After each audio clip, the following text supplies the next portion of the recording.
Welcome to Cheenta School of Statistics and Data Science. So today we'll be looking at three problems, mainly based on calculus. So some basic problems we'll be seeing like rate of change, things like maximum, minimum, and how to essentially integrate them. So the first problem we'll be looking at is question number 6 from the subjective part of the question paper from 2019. So this question says that say I have a theta, which is log 2. So I'm given that like for x, which is in this range, let fx be denoted by this function, which is e to the power x by 1 plus e to the power x. So I'm basically asked to calculate alpha and beta, where alpha is the maximum value that f takes on this range, and beta is the minimum value that f takes on this range.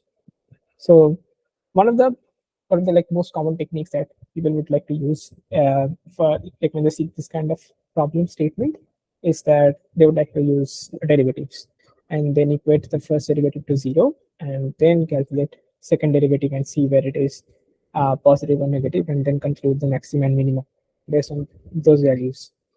But here if you just look into it, you can see that like when we calculate f dash x, it actually comes out to be 1 by 1 plus e to the power x whole square. So the denominator is always positive and the numerator is also always positive. So the derivative here in this case is actually strictly greater than 0. You can see here. So since it is strictly greater than 0, our first derivative test of equating f dash x to 0 does not work here. So usual method of finding maximum and minima won't work in this case. But we also have a very important information from here, the fact that it is strictly greater than 0. So what does it mean that that first derivative of function is strictly greater than 0? So it basically means that the function is always increasing in that whatever interval it is. So since this holds true, this means the function is strictly increasing. So if you plot this function e to the power x by 1 plus e to the power x and some graphing calculator, we're able to see that the function basically goes something like this. My drawing may be naked, but you get the point.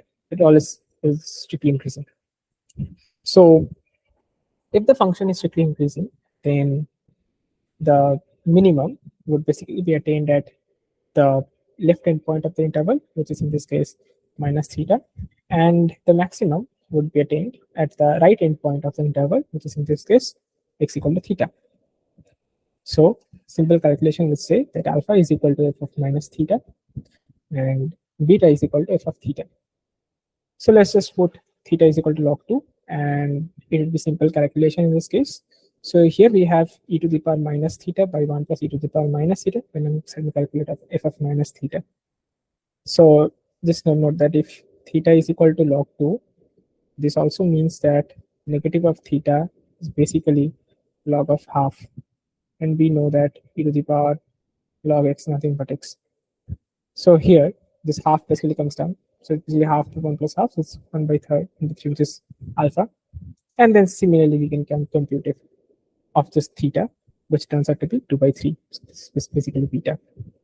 So a simple problem, but one which shows that always like you can't go ahead with whatever tool that you have in your hand, something the first derivative is, and sometimes you may need to look for other alternatives.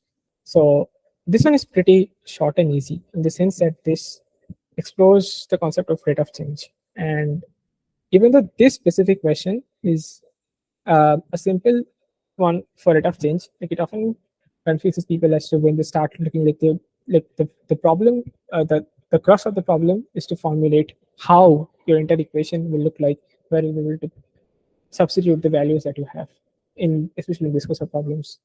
So it says that you have a small circular fire. Okay.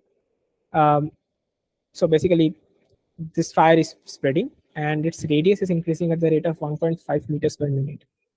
So it's said that when the radius of the fire is basically 5 meters, I want to know that how fast is the burned area going, right? So the radius is increasing at a rate of 1.5 meters per minute.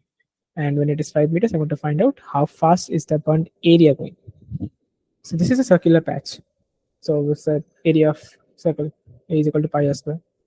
So we can just take a derivative of this equation with respect to whatever time variable that we have. So t in this case.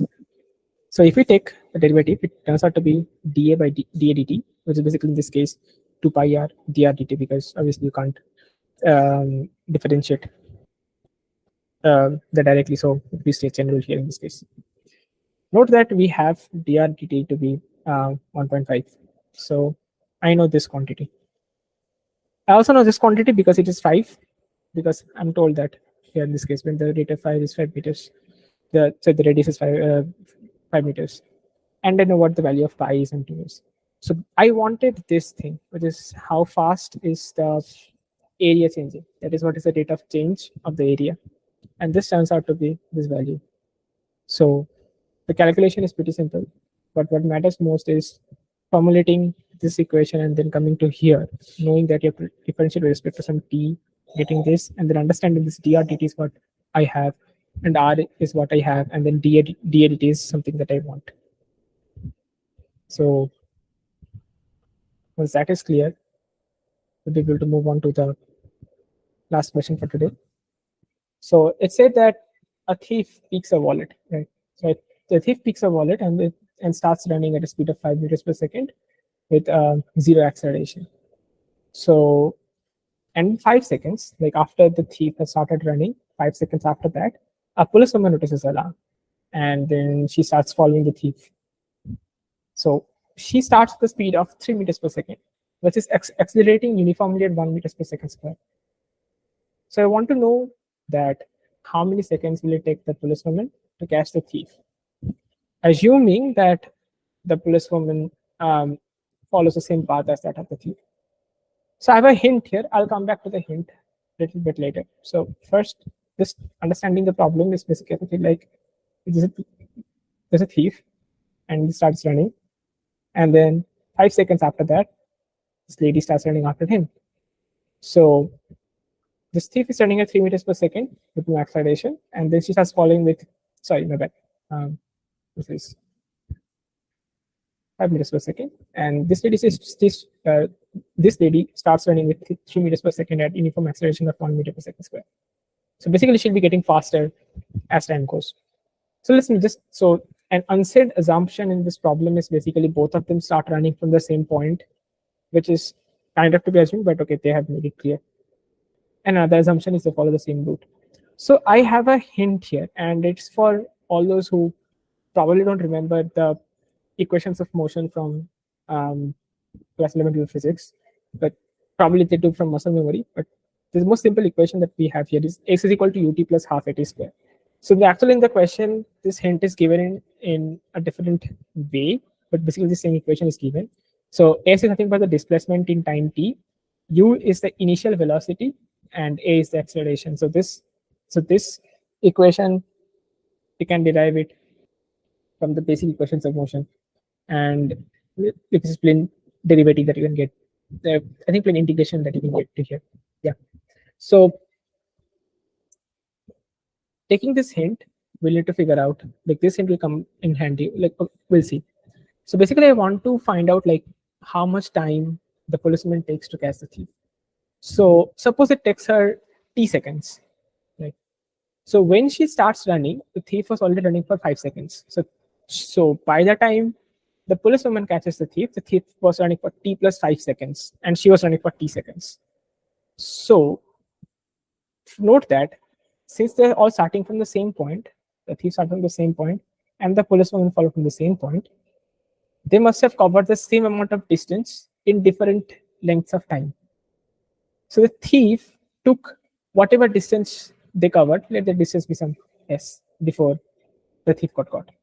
So the thief covered s distance in t plus 5 seconds, basically at 5 meters per second. So the distance covered is basically simply this meters. And then comes the policewoman. So I need to find out how much is the distance that she covered, and this is where the hint comes into play. So I have the initial velocity to be 3 meters per second and the acceleration to be 1 meters per second square. So basically this is the distance that the policewoman covers. And this is the same as the 5 into t plus 5. Now the question is just plain equating them, which is 5t plus 5 is 3t plus t squared by 2. And then this is nothing but solving a simple quadratic polynomial, and you can get to this point. You can use Sridharacharya's formula, which is basically nothing but minus b plus minus square root of b square minus 4ac by 2a, and you get to here, which by simplification you find the answer to be this. So the crucial part in this problem was kind of understanding like that the distance is a covered distance. So once that much is clear, it's easy to understand how to get out of the problem. So that would be all for this video. Thank you, and I'll see you in the next video.